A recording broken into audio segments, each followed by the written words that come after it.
As the title suggests, I'm going to be fitting Daewoo NOS brakes to this ultimate fast road Vauxhall Nova. So you may be wondering why I chose Daewoo brakes. Well, I'm going to explain that later on in the video.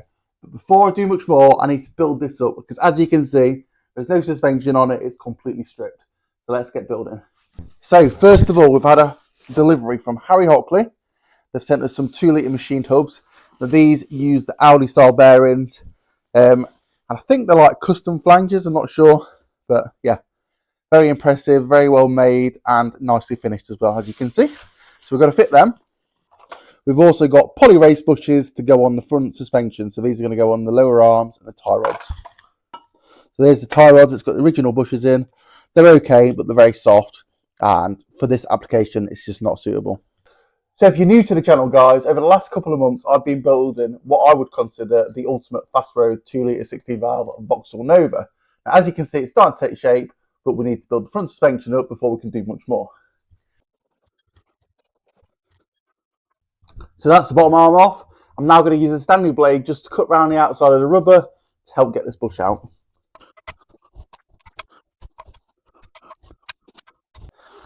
Now I've cut this off slightly, I'm just going to put it in the vise and bash the centre out.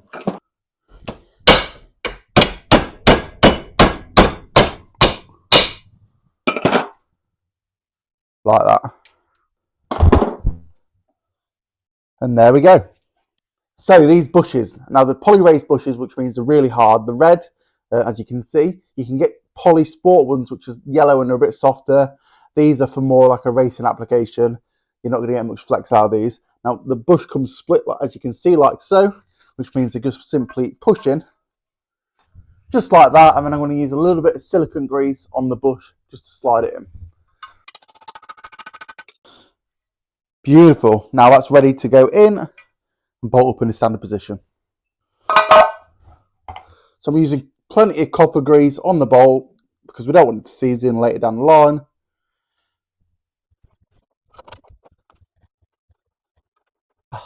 Now these bushes, they are designed to actually spin on themselves, so the stainless steel pin will turn inside the poly bush. A standard metal elastic bush like we had, now they're bonded together, they won't turn, so if you want to tighten them in the row position, because it will give it a bit of spring, if that makes sense.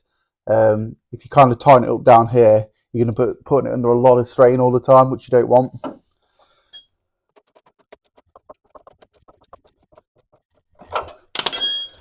See what I mean? That's as tight as I can get it. It still moves freely. Right, next job's the tie rod. That's the same process. So first off, just need to undo the bracket. And then exactly the same, I'm going to cut the end of this bush off so I can knock it out with a hammer.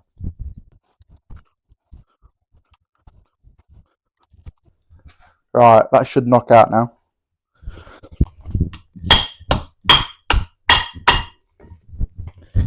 Like so.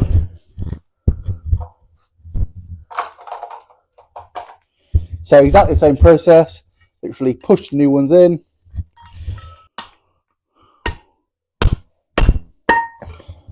Like so. Push through the middle. Put the tie rod back in. And tighten it back up. Again, I'm going to put plenty of copper grease on this.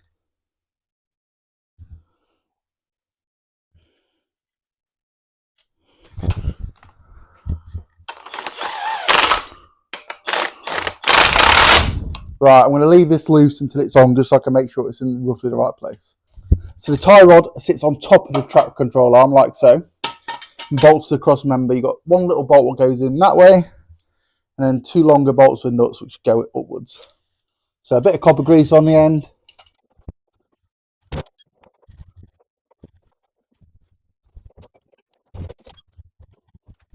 Right, so the next problem we have is this gearbox bracket here. Now, on a lot of conversions, you've got to cut it off, and this is no exception.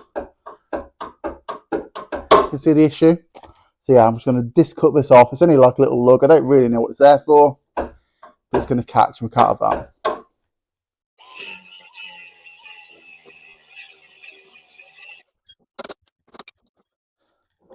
Beautiful. Much more clearance. So if anybody knows why this is actually here originally, let us know in the comments, because to me it looks like, I don't know, it sits in a little jig maybe when they're assembling it. I don't know. Does something. Maybe it does something on a Cavalier. I don't know, because I don't know my Cavaliers that well, but who knows? Let me know if you do. Next job's the lower ball joint, which literally just bolts through here using 2 clamp bolts. Really simple. Again, I'm going to put a bit of grease on the bolts.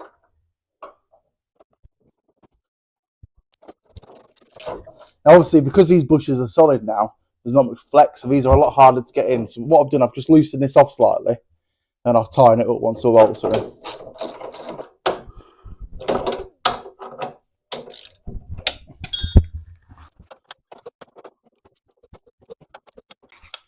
Beautiful. Right, so now we're on to the drive shafts, and I can put the hub carrier on, and then we can get on to the Daewoo brakes. So this is a custom-made drive shaft made by Carl Gibson. Really good quality, well reviewed. Yeah, looks amazing. Obviously, the CV joint's brand new, the gaiters are brand new. So yeah, I'm going to slide this in, then we can put the Harry Hockley hub carrier on, and away we go. Now, because the CV joint's brand new, they are a little bit tight going in. So I'm just going to use a cob hammer just to knock it. You hear the noise difference. And that is now in and fitted. Beautiful. Right, sometimes these ABS rings get in the way. Not sure if they are going to on these, so I'm just going to try it. And I think it does clear. But just to be safe, I'm going to knock it off.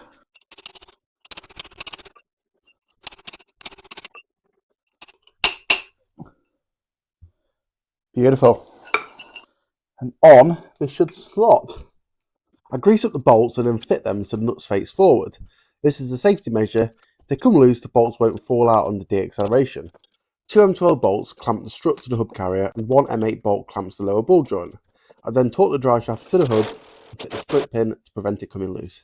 Now that's all done, I can finally tighten a 24mm tie rod nut and pull everything into position. Right, now this is built up, we can finally move on to the Daewoo brakes.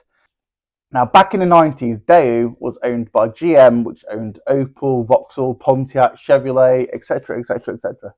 So they did share some components. Now, Daewoo and NOS, I think they did them in the late 90s. They weren't particularly successful in the UK. We did sell some. However, in Europe, they sold quite a few. So when I was looking for some Astra GT 16 valve brakes, which as you can imagine are getting quite hard to find now, we're struggling to find some. And ideally we wanted new if we could, which is obviously even harder to find. So my little brain thought, I wonder if they're the same as anything else. So I did some digging and I found that if you get a late 90s Daewoo NOS, I think 1.5 16 valve, I think, they have basically 2 litre Cavalier Astra brakes standard. So got these brand new with carriers as well for 120 quid, which I think is an absolute bargain. I have painted them black because they came silver. We've also got some M-Tech racing pads. These are like a fast road pad and some fancy brake discs. So this is all going to bolt on just like 2 litre brakes would on a normal Nova. Nice and easy. The only problem we do have, it's not a massive issue, but we could only find right-hand calipers. So these are driver side calipers. So both nipples are going to be, well, basically, when it's fitted to this side, the nipple's going to be facing down. The idea of a nipple is to let the air out, so you want it at the top. So my trick to get around this is I'm going to bleed the brakes with the caliper rotated and not bolted on. Bleed it, and then I can bolt it on. Once it's on, it's not going to matter at all. But it's a small price to pay for, you know, having brand new brakes essentially. And brand new calipers. Now these are the hard bit to find. Calipers aren't so bad, but the carriers really hard to find. So yeah, really happy with these. They came from, I think they came from Spain. European seller on eBay. Like I say, 60 quid a pop. You can't grumble. They come with fitting kit and everything. So let's get them fitted. So these discs are handed. You want the grooves to point towards the front bumper essentially. So when it spins round, it's going to push the air in, cold air in.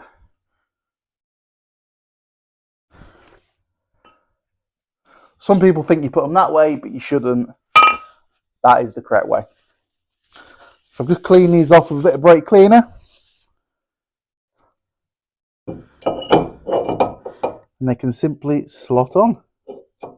Now, because these are conversion hubs, they don't actually have the little screw hole to hold the disc on, but it doesn't really matter. So it's just going to be loose until we get it all bolted up. Now the hangers bolt on with a standard Nova bolt, nothing fancy. A lot of GM cars of this era are the same. They're probably different sizes, etc., but they generally fit between models. You can also fit Saab brakes and stuff. Quite a few things. That's what we was looking for originally. But when these came up at such a bargain, we thought we must have these. So yeah, bolt these on. And bearing in mind, the cost of these, brand new, is what people were selling second-hand Astra ones for, and they didn't come up very often. And often they needed blasting or grinding back, painting. So these were literally ready to give them a quick rub down and paint.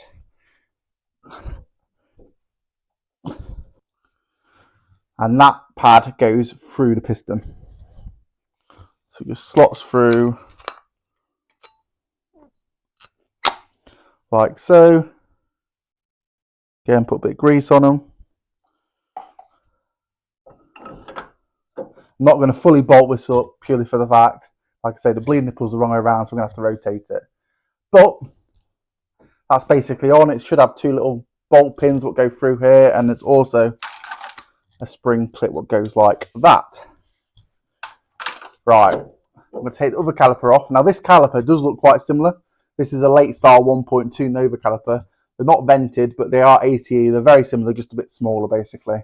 Because it's not a vented disc, it's not as wide here, but yeah, just a slightly scaled down version. So if I clamp this hose off, I can unbolt it quickly, bolt it to this, and we can bleed this up quickly. So this is a hose clamp. You literally slide it over the hose and lock it off like so. That's going to stop most of the fluid coming out. Then you need an 11mm socket to undo the hose.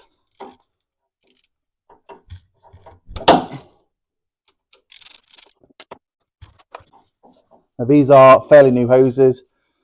As you can see, they look basically brand new. So I'm not going to bother changing them. I've got new banjo bolts and new washers. Just going to slide them on and tighten them up.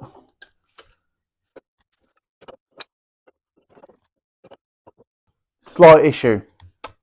So basically this here is pointing out. It should be pointing in slightly.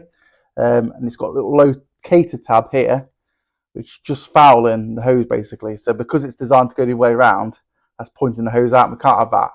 So I think I can just file that off slightly, and that will just allow me to locate the hose in the proper position.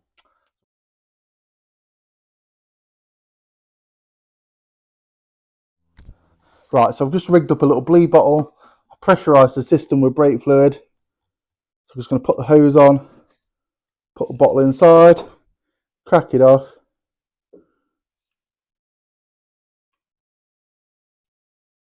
You can see there brake fluid running out.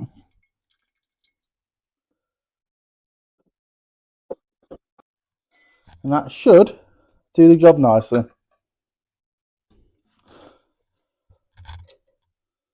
Just lock that off. Put the cover back on.